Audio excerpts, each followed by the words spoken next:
हमेशा हर मुद्दे पर, हर विषय पर आपको पर्याप्त समय, पर्याप्त अवसर देता हूं। लेकिन मेरा आपसे आग्रह है, दुनिया का सबसे बड़ा लोकतंत्र जो दुनिया के अंदर मार्गदर्शन देता है, हमारी संसद की मर्यादा परंपरा भी उच्च कोटि की होनी चाहिए और विशेष रूप से आपका व्यवहार और आचरण संसद की मर्यादाओं के अनुरूप हो, ये मेरा आपसे आग्रह है। चुनाव में सभापति महोदय, ये लोकतंत्र है, हार जीत होता है। मैं भी चुनाव में हारा हूँ, अटल जी भी पहले चुनाव हारे थे, लेकिन हारने से बौखलाहट होकर के गुस्सा आप यहाँ पार्लियामेंट में आप पूरा निकालेंगे, ये तो ठीक नहीं है। प्रश्न संख्या 21 श्री VK श्रीकंदन। मंत्री जी को माननीय मंत्री जी, एक विवरण सभा पटल पर रख दिया गया। Question number 22 doctor D Ravi Kumar. Doctor D Ravi Kumar,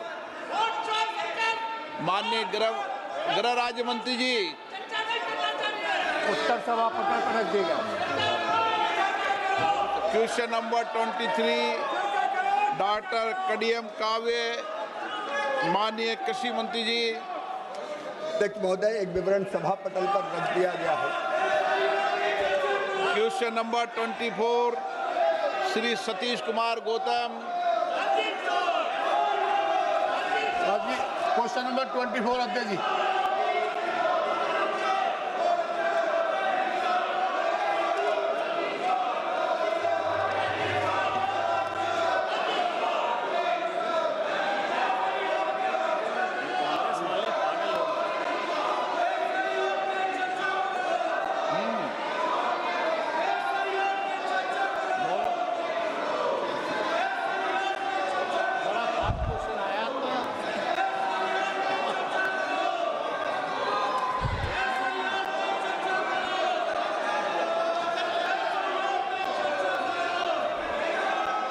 जवाब सदन के पटल पे रखा है। माननीय अध्यक्ष जी, मैं आपके माध्यम से माननीय मंत्री जी से पूछना चाहता हूं, वर्तमान में उत्तर प्रदेश सरकार में सहकारिता क्षेत्र में मजबूत करने के लिए अनेक कदम उठाए गए हैं, जा रहे हैं। इसी क्रम में BBSL SSL के माध्यम से विभिन्न बीजों पर क्या काम चल रहा है? माननीय अध्यक्ष महोदय, हम सबको पता है कि देश में तकरीबन 8 लाख सहकारी संस्थाएं हैं और देश में उससे सीधे 30 करोड़ लोग सदस्य के तौर पर इस सहकारी संस्था से जुड़े हुए हैं। आज इस देश की 50% से ज़्यादा जनसंख्या ही सहकारिता से जुड़ी हुई है और इसको ही ध्यान में रखते हुए हमारे माननीय प्रधानमंत्री जी ने सहकार से समृद्धि की परिकल्पना को साकार करने के लिए नया सहकारिता मंत्रालय का निर्माण किया और पिछले 4 साल से माननीय गृह मंत्री एवं सहकारिता मंत्री अमित भाई के नेतृत्व में सहकारिता क्षेत्र में बड़ी क्रांति हो रही है और रोजगार निर्मित और ग्रामीण अर्थव्यवस्था सक्षम करने के लिए, मजबूत करने के लिए बहुत सारे क्रांतिकारी निर्णय लिए जा रहे हैं। बहुत सारी पहले लाई गई है, जैसे कि हम सबको पता है कि सहकारिता का मुख्य जो घटक है वो है पैक्स और इसी पैक्स को सक्षम बनाने के लिए बहुत सारे कदम उठाए जा रहे हैं। उसमें 3 मल्टी स्टेट सोसाइटीज की स्थापना की गई, जिसमें कृषि उत्पाद के निर्यात को प्रोत्साहन देने के लिए NCL, जैविक उत्पादन को बढ़ावा देने के लिए NCOL और इसी के साथ स्वदेशी बीज बैंक बनाने के लिए और पारंपरिक मीठे बीजों का संवर्धन और प्रसार के लिए BBSSL की स्थापना की गई। इसी प्रकार हमारे जो सदस्य उन्होंने ये सवाल पूछा है BBSSL के संदर्भ में कि उत्तर प्रदेश में आज BBSSL की क्या स्थिति है, तो मैं आपके माध्यम से उनको बताना चाहता हूँ कि आज उत्तर प्रदेश में लगभग 4200 सहकारी समितियाँ जो BBSSL की अभी सदस्य बनी है। उत्तर प्रदेश की विभिन्न जिलों में अनेक फसलों का बीज उत्पादन किया जा रहा है। उत्तर प्रदेश प्रादेशिक सहकारी फेडरेशन के साथ अन्य सदस्य सहकारी समितियों के माध्यम से उच्च गुणवत्ता वाले भारतीय बीज ब्रांड नाम से बीजों का व्यवसाय किया जा रहा है। इसके अलावा कई सहकारी समितियां उनके माध्यम से BBSSL उत्तर प्रदेश कृषि विभाग द्वारा प्राप्त डिमांड के हिसाब से बीजों का वितरण सीधे किसानों को कर रही है। इसी के साथ मूंगफली हो, गेहूं हो, मसूर हो, चना की फसलों का बीज भी राज्यों में उपलब्ध किया जा रहा है। अध्यक्ष जी, आज देश में BBSL की कार्य पद्धति क्या है, पिछले 3 साल में संस्था ने क्या प्रगति की है और आगे आने वाले समय के लिए क्या लक्ष्य तय किया गया है? माननीय अध्यक्ष महोदय, आज पूरे देश में हमारा मंत्रालय भारत सरकार BBSSL के प्रचार और प्रसार के लिए कार्य कर रहा है। सभी राज्यों के सरकार को साथ लेकर हम इसको आगे लेके बढ़ रहे हैं। अब तक देश में 34 राज्यों और केंद्र शासित प्रदेशों ने कुल 33,750 सहकारी समितियां BBSSL की सदस्य बनी है। BBSSL ने भारत बीज के नाम से आज तक लगभग 154 करोड़ के रुपए के बीज बेचे हैं।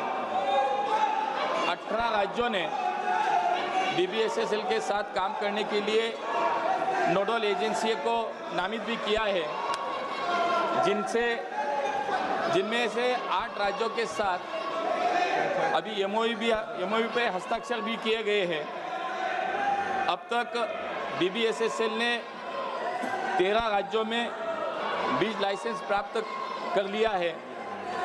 हमारा ये लक्ष्य है कि वर्ष 2035 तक BBSSL ये विश्व की सबसे बड़ी 5 बीज उत्पादक कंपनियों से में एक बने और लगभग 25,000 करोड़ रुपए का कारोबार करने का आज हमने लक्ष्य रखा है।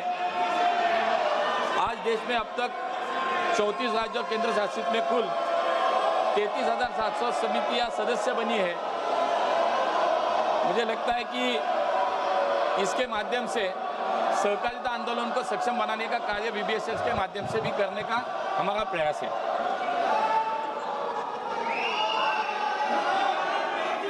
सौमित्र खान।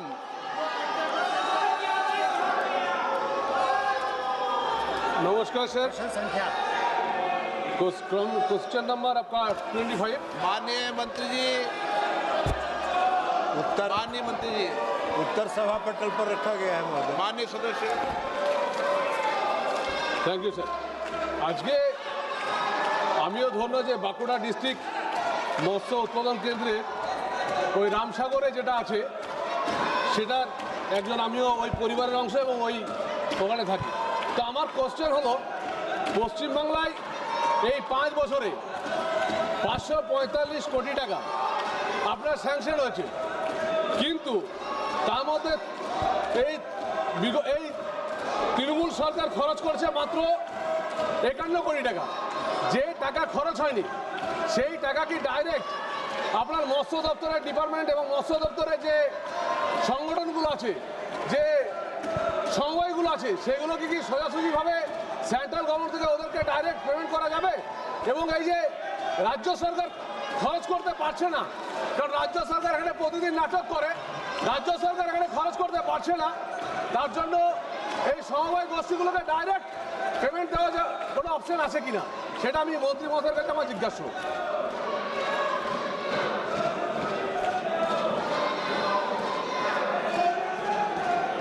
সেটা আমার জিজ্ঞাসা ডাইরেক্ট সমবায় সমিতিগুলোকে রাজ্য সরকার পেমেন্ট করতে পারবেন কিনা।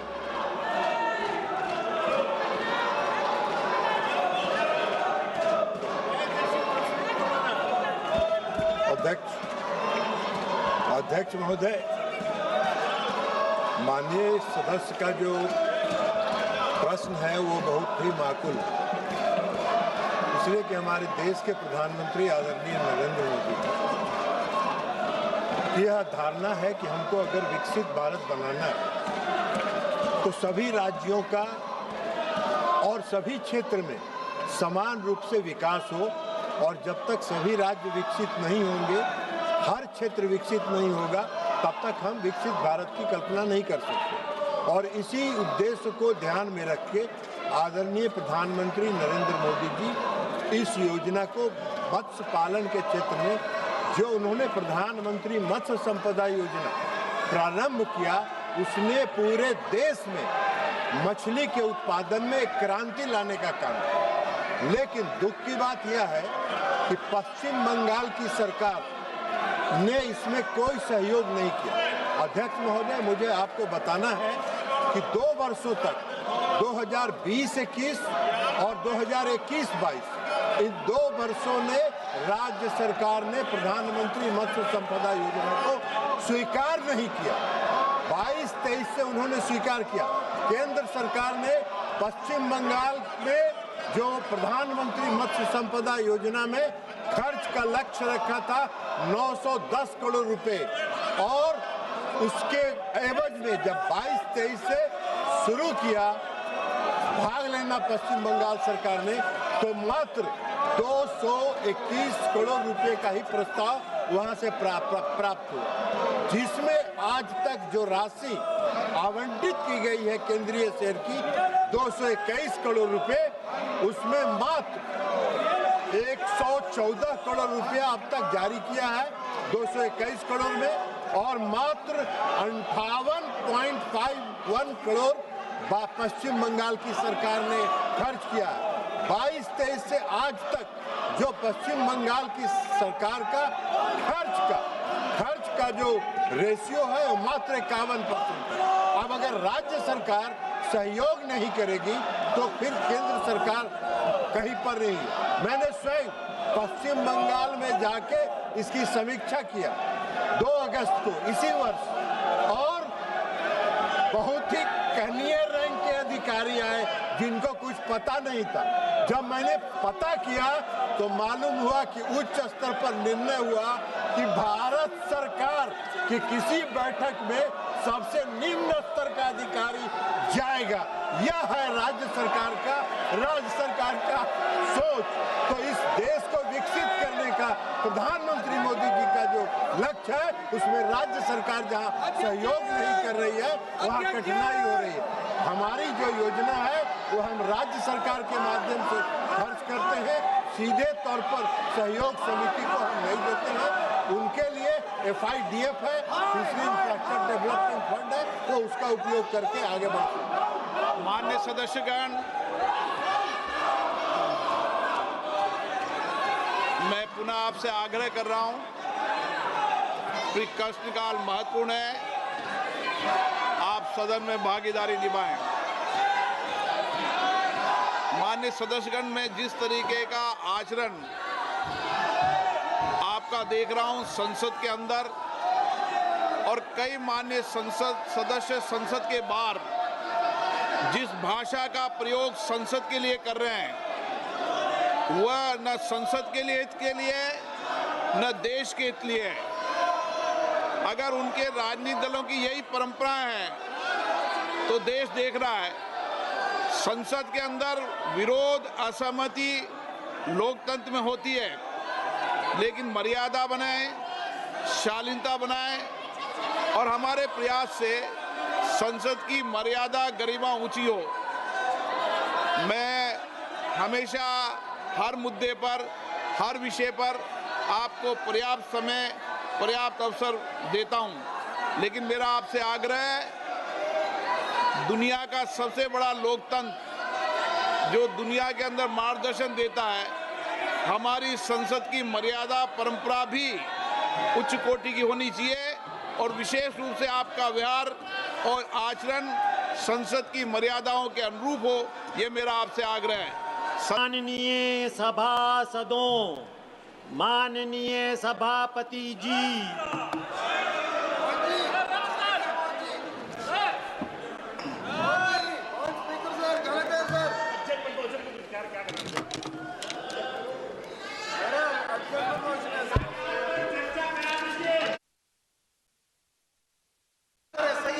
Honorable members, few notices of adjournment motion have been received on different subjects.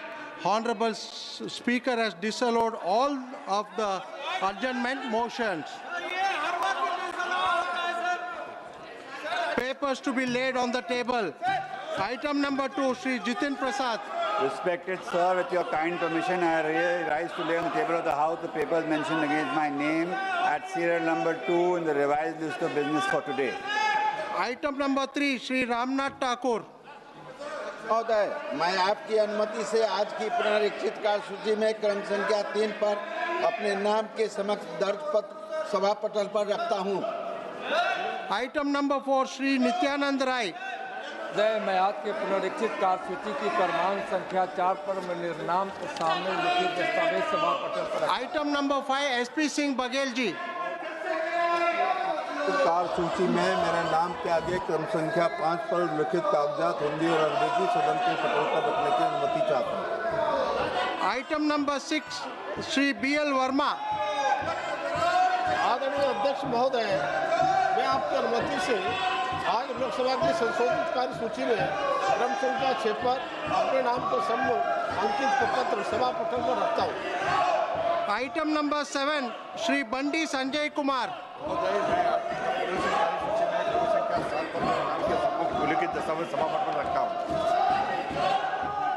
Item number 8, Kamlesh Paswan जी। अनुमति से मैं आज की संशोधित कार्यवाही के क्रम संख्या 8 पर अपने नाम के समक्ष ग्रामीण विकास मंत्रालय से संबंधित सूचीबद्ध विवरण सभापति पर रखता हूं। Item number 9, श्री मुरलीधर मोहोल। मैं आपकी अनुमति से आज की संशोधित कार्यसूची में क्रम संख्या 9 पर मेरे नाम के सामने सूचीबद्ध दस्तावेजों को सदन के पटल पर रखता हूं। Item number 10, secretary general. Sir, I lay on the table the following 4 bills passed by the Houses of Parliament during the 5th session of 18th Lok Sabha and assented to by the President since the report was last made to the House on 22nd July 2025. The Manipur Goods and Services Tax Amendment Bill 2025, the Manipur Appropriation Number 2 Bill 2025, the Taxation Laws Amendment Bill 2025 and the Income Tax Bill 2025. I also lay on the table copies duly authenticated by the Secretary General Rajya Sabha of the 11 bills passed by the Houses of Parliament and assented to by the President. The bills of lading 2025, the carriage of goods by sea bill 2025, the coastal shipping bill 2025, the readjustment of representation of scheduled tribes in assembly constituency of the state of Goa bill 2025, the merchant shipping bill 2025, the national sports governance bill 2025, the national anti-doping amendment bill 2025, the Indian Ports Bill 2025, the Minerals and the Mines and Minerals Development and Regulation Amendment Bill 2025, the Indian Institutes of Management Amendment Bill 2025, and the Promotion Regulation of Online Gaming Bill 2025. Item number 11, Shri Kiran Raju ji.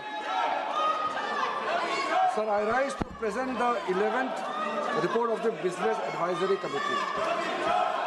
Item number 12, Dr. Nishikant Dubey. आदरणीय सभापति महोदय, मैं आज की संशोधित कार्यसूची में क्रम संख्या 12 पर मेरे नाम के समक्ष यथा सूचीबद्ध संचार और सूचना प्रौद्योगिकी संबंधी स्थायी समिति का 21वां और 22वां प्रतिवेदन प्रस्तुत करता हूं। Item number 13, Batrudeep Mehtab. Sir, I rise to present a copy each of the 2 reports, Hindi and English version of the Standing Committee on Finance, 27th report on the subject performance review of the National Statistical Commission, 28th report on the subject review of working of insolvency and bankruptcy code and emerging issues. Thank you, sir. Item number 14, Jitendra Prasad. Respected sir, that in pursuance of the clause of subsection 3 of section 4 of the Rubbers Act 1947, read with the sub-rule 1 of Rule 4 of the Rubbers Rules 1955, the members of this House do proceed to elect in such manner as the Speaker may direct 2 members from among themselves to serve as members of the Rubber Board, subject to other provisions of the said Act and the rules made thereunder. Adoption of motion. The question is that motion moved by Honorable Minister be adopted. Those in favor may say yes, those against may say no. I think yes have it, yes have it. The motion is adopted. Shri Kiran Rijiju ji. Sir, हमने पहले दिन से कहा कि शीतकालीन में ठंडा दिमाग से चर्चा करना चाहिए। हमने बार बार अनुरोध किया है, कल भी हमने अनुरोध किया, आज मैं फिर से करना चाहता हूँ। देश में कई मुद्दे हैं, किसी भी मुद्दे को हम छोटा नहीं मानते हैं, लेकिन संसद नियम से तरीके से चलते हैं। एक मुद्दे को लेकर के बाकी मुद्दों को आप दबा नहीं सकते। इसलिए इस सदन में कई पार्टी से, छोटे छोटे पार्टी के सदस्य भी हैं, एक एक पार्टी के एक सदस्य का भी यहाँ मेंबर है। सबका बात सुनना चाहिए। 2-4 पार्टी मिलकर के संसद को आप ठप करेंगे, ये बिल्कुल ठीक नहीं है। चुनाव में हार जीत होता है। सभापति महोदय, ये लोकतंत्र है, हार जीत होता है। मैं भी चुनाव में हारा हूँ, अटल जी भी पहले चुनाव हारे थे, लेकिन हारने से बौखलाहट होकर के गुस्सा आप यहाँ पार्लियामेंट में आप पूरा निकालेंगे, ये तो ठीक नहीं है। यहाँ देश के मुद्दों को लेकर के चर्चा करने के लिए हम सब आए हैं।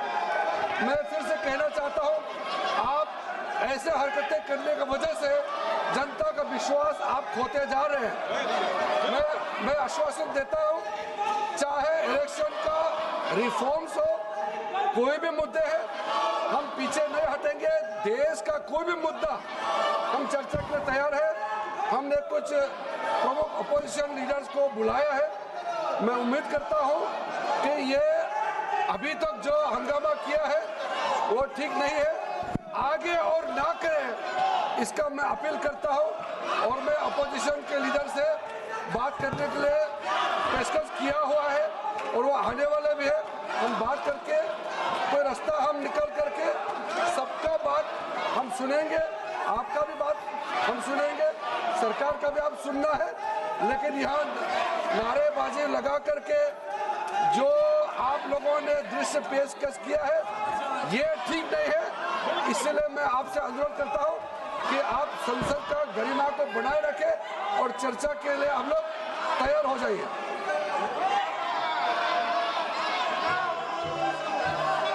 Members, I request all you to go and sit on the respective chairs. Please go back to your seats.